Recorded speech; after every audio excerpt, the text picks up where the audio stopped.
با سلام از رادیو زودی به همه شما بینندگان بی‌نهایت گرامی. امروز 15 فوریه است و در آغاز هفته نو برای شما روزگاری پر از خوشی رو تمنا دارم. حالا ساعت به وقت پراگاده و در مسکو 12 و در دوشنبه 14 است و من شالگل خوجه چون همیشه در چند دقیقه دیگر برایتان خبرهای نو رو تقدیم میکنم. اجنسی اویاتسیای شهروندی توجیکستان میگوید همان منتظر پاسخ روسیه در مورد برقرار نمودن پروازهای دویمی هستند. اکرام سبحانزاده رئیس اجنسی امروز ضمن نشست خبری گفت که دیروز نیز در این باره با جانب روسیه صحبت کردند. سبحانزاده میگوید حدود 70% پروازهایی که در عموم از فرودگاه‌های توجیکستان انجام داده میشوند به روسیه راست میآیند. بنابراین برقرار کردن پروازهای منتظم برای توجیکستان نهایت مهم است. مقامدار توجیک افزوده است در این مدت از سوی مهاجران و دانشجویان مراجعات‌های زیادی را قبول کردند که خواستار برقرار شدن پروازهای دائمی میباشند. فعلا تنها پروازهای چارتری میان روسیه و توجیکستان انجام داده می شوند و هواپیماهای وطنی به سمت روسیه حق ندارند شهروندان توجیکستان را انتقال بدهند. مجانی کاری از نرخ بلند پروازهای چارتری شکایت و شرکت هواپیمایی سومون ایر را به سوی استفاده از نوچوری خود گناهکار میکنند.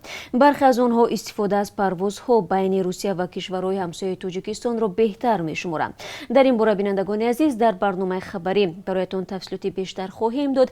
ضمناً هفته گذشته معلوم شد که مقامات روس گفتند یک گروه از متخصصان را برای ارزیابی وضع اپیدمیولوژی به توجیکستان میفرستند و تنها بعد خلاصه این گروه روسیه تصمیم میگیرد که پروازها را برقرار میکند یا نه. فعلا پروازها برقرار نشدند و اگر خبری شد در این زمینه ما برایتان حتما خبر میدیم. در مرکز دوشنبه یک اتوبوس مسافربر تاکسی را پخش کرده است. صدمه مدهش دیروز به عمل آمد. به گفته ریاست امور کارهای داخلی دوشنبه 5 مسافر اتوبوس با جراحت‌های گوناگون به بیمارستان استقلال انتقال داده شدند. به هنگام صدمه ماشین تاکسی مسافر نداشته است.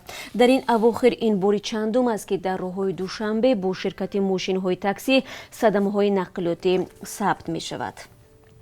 رئیس کمیته دولتی امنیت ملی توجیکستان سیمومین یتیمов برای گفتگو با مقامات افغان به کابل رفته است. پرزیدنت امامعلی رحمان هم با همتای افغانش اشرف غنی تلفنی گفتگو کرده است. با آنکه در مورد سفر سیمومین یتیم به افغانستان مقامات در دوشنبه اطلاعی نشر نکردند، اما جانب افغانستان جزئیات آن را آشکار کرده است. آقای یتیمov در کابل با عبدالله رئیس شورای مصالحه ملی افغانستان، حمدالله موهیب رئیس شورای امنیت و مقامات دیگری آن کشور ملاقات و گفتگوها داشته است. عبدالله در صفحه فیسبوکی خود نوشته است که در ملاقات با سیمومین یتیمov در مورد تلاش‌های صلح، آخرین تحولات در مذاکرات دوحه، وضعیت امنیتی، رابطه‌های دوجانبه و وضع مرزی میان جمهوری اسلامی افغانستان و تاجیکستان بحث صورت گرفت. این دومین سفر رئیس کمیته دولتی امنیت ملی تاجیکستان به افغانستان در 6 ماه اخیر میباشد. هیئت توجیکستان با رهبری یتیمov روزهای 9 تا 11 سپتامبر سال گذشته نیز به کابل سفر کرده با مقامات افغان گفتگو کرده بود. در توجیکستان ارزش پتنت برای صاحبکاران انفرادی 9.4% بلند برده می شود. در این باره آزیا پلوس با تکیه به قرار یک جایه وزارت مالیه و کمیته اندازه توجیکستان خبر داده است. گفته می شود قرار مذکور از 11 مارس سال جاری به حکم اجرا می درآید. در توجیکستان صاحبکاران انفرادی در اساس پتنت با 50 نمود فعالیت از جمله فروش مال‌های استعمالی، خدمت رسانی نقلیاتی مشغول شده می توانند. در عین زمان این صاحبکاران حق ورود و صادر کردن محصولات و کرایه نمودن کارگران را ندارند. درآمد عمومی صاحبکاران انفرادی نباید در یک سال از 200,000 سومانی زیاد باشد. نرخ بلندترین پتنت برای صاحبکاران پیش بینی شده است که به حمل و نقل مال با اقتدار باربرداری بیش از 20 تن مشغولند. من بعد آنها به جای 800 سومانی ماهانه باید 876 سومانی پردازند. همچنین پتنت برای آوازخوانان توجیک از 720 سومانی قبلی تا به 788 سومانی بلند می رود. طبق امور رسمی تا 1 ژانویه سال 2021 در کشور تقریبا 340,000 صاحبکاری که طبق پتنت کار می کنند به قید گرفته شده است. یک مهاجر مهنتی زاده توجیکستان به هنگام اجرای کارهای ساختمانی به هلاکت رسیده است. خبرگزاری ریاء نوستی از قبل دوستانی کل روسیه می‌نویسد فلاکت در شهر مسکو رخ داد. در خبر آمده است که دو ساختمانچی از بلندی بینای بسیار آشیانه به زمین سرازیر شدند. یکی از آنها که 27 ساله بوده است به هلاکت می‌رسد. نفر دوم در حالت وزنی در بیمارخانه قرار دارد. طبق اطلاع پیشکی این مهاجر توجیک بدون شرطنامه کاری فعالیت می‌کرده است. دوستانی کل تفتیشات این حادثه را شروع نموده است. آژانس ضد فساد توجیکستان قاچاق تلفن‌های موبیلی را از قرقیزستان آشکار کرده است. در این جنایت عبدالرؤوف سعیدов گمانبر می‌شود. به قول منبع فرد متهم با مصلحت پیشکی با شالوچو نام شهروند قرقیزستان 1 ایول سال گذشته 160 عدد تلفن‌های موبیلی گوناگون تمغه را برای قاچاق یعنی بدون نظارت گمرکی از ولایت بادکند قرقیزستان به حدود ولایت سوغد توجیکستان وارد نموده است. مطابق خلاصه تشخیص ارزش عمومی تلفن‌های موبیلی حدود 346,000 سومانی را تشکیل می‌دهد. بنابراین نسبت بازداشت شده پرونده جنایتی آغاز گردیده بعد انجام تفتیش پیشکی به دادگاه ارسال شده است. کشورهای غربی از نظامیان میانمار دعوت کردند که از استفاده نیرو در مقابل اعتراضگران خودداری کنند.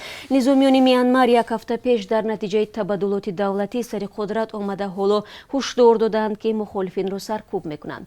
روز 14 فوریه سفارت‌های آمریکا، 12 کشور عضو اتحادیه اروپا و کانادا اظهارات پخش نموده حبس رهبری سیاسی، تعقیب روزنامه‌نگاران و قطع مخابرات در این کشور را محکوم کردند. روز یکشنبه در عرفه اعتراضهای دست جمعی ماشین‌های زیر پوش نظامیان در کوچه‌های مرکزی یانگون پایتخت میانمار موقع گرفتند. در اعتراضهای شمال میانمار نظامیان به هوا تیرخواری نموده با جمع آمدگان زناشویی کردند. 1 فوریه نظامیان میانمار رهبری حکومت این کشور آوم سان سوچی را برکنار نموده قدرت را به دست خود گرفتند. در انتخابات ماه نوامبر حزب سان سوچی پیروز شده بود ولی نظامیان ادعا دارند که انتخابات سرشار از تقلب بوده است.